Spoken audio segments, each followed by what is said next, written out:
যে out of school children student এজন তেওঁ সঠিক সুযোগ পালে জীৱনত কি হ'ব পাৰে তাৰ আটাইতকৈ উজ্জ্বল দৃষ্টান্ত আপোনালোকৰ সন্মুখত বহি থকা আমাৰ কমিশনাৰ নাৰায়ণ কোঁৱৰ। অসমবাসী ৰাইজৰ মই এই বিষয়টোক লৈ অসমবাসী ৰাইজক জনাই দিব বিচাৰিছো যে তেখেত ক্লাছ 9ত ড্ৰপ আউট হৈছে। দুখীয়া ঘৰৰ ল'ৰা, পঢ়াৰ সুযোগ সুবিধা নাই, পৰিৱেশ অৰ্থনৈতিক পৰিৱেশ বেয়া, গতিকে 9ত তেওঁ বিদ্যালয় ত্যাগ কৰিলে। আৰু বিদ্যালয় ত্যাগ কৰাৰ আৰু এটা কাৰণ আছিলে, তেতিয়াৰ দিনত 3 ইউনিফৰ্ম নাছিলে। গতিকে তেওঁৰ পিন্ধিবলৈ হাফ পেণ্ট এটা আছে, গেঞ্জি এটা আছে, চোলা নাই, পিন্ধিবলৈ চোলা নাই। এইবিলাক বিভিন্ন কাৰণত তেওঁ ক্লাছ 9ত ড্ৰপ আউট হৈ মহগুৱাল হ'ল।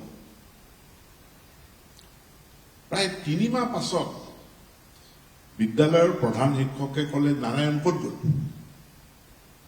নাৰায়ণক বিচাৰি আন। স্কুলৰ চকীদাৰজনক পঠাই দিলে নাৰায়ণৰ ঘৰলৈ, আৰু নাৰায়ণৰ ঘৰত গৈ ক'লে ছাৰে মাতিছে। অৰ্থাৎ সেই স্কুল ড্ৰপ আউট মহগুৱালজনক বিদ্যালয়ৰ প্ৰধান শিক্ষক আৰু চকীদাৰে পুনৰ বিদ্যালয়লৈ ঘূৰাই লৈ আনিলে। আৰু এটা সমস্যাটো হ'ল এটা চোলা লাগে, চাৰ্ট এটা লাগে স্কুল যাব। গতিকে সেইটো বজাৰৰ পৰা এটা ছেকেণ্ড হেণ্ড চাৰ্ট বিচাৰি অনা হ'ল, যিটো অলপ টাইট হয়, কি কয় হলো হ'ল, অলপমান চাইজত ডাঙৰ। পেণ্ট এটা আনিলে, সেইটো আকৌ সৰু হ'ল। যি কি নহওক, যোৰা টাপলি মাৰি সেই পোচাকযোৰ ৰেডি কৰি তেওঁ আকৌ বিদ্যালয়লৈ গ'ল। পাছ কৰিলে, হায়াৰ ছেকেণ্ডেৰী এবাৰ ফেইল কৰিলে। তাৰপাছত তেওঁ হায়াৰ ছেকেণ্ডেৰী পাছ কৰিলে, ডিগ্ৰীত এডমিশ্যন ল'লে। আৰু নাৰায়ণ কোঁৱৰে মোক জনাইছে যে মোক হায়াৰ ছেকেণ্ডেৰী পাছ কৰাৰ পাছত মই পিছলৈ ঘূৰি চোৱা নাই। তেওঁ গুৱাহাটী ইউনিভাৰ্চিটি পালেহি, তেওঁ MA পাছ কৰিলে, কলেজত বি বৰুৱাত কেইদিনমান চাকৰি কৰিলে ঠিকাভিত্তিক, আনন্দৰাম ঢেকিয়াল ফুকন কলেজত চাকৰি কৰিলে নগাঁৱৰ, বেলেগ খালী পদৰ বিপৰীতে কণ্ট্ৰেকচুৱেল। আৰু এনেকৈ কেইটামান পইচা যোগাৰ কৰি তেখেত গুচি গ'ল দিল্লী UPSCৰ কোচিং কৰিবলৈ।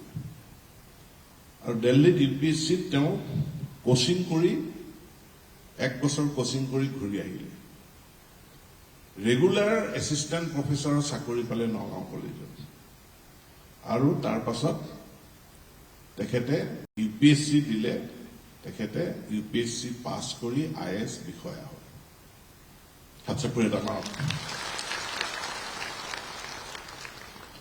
কেনেকে এজন ড্ৰপ আউট, যি ড্ৰপ আউট হৈ মহগুৱাল হৈছিল, মহগুৱালৰ পৰা আহি আজি অসম চৰকাৰৰ বিদ্যালয় শিক্ষা বিভাগৰ আয়ুক্ত আছে।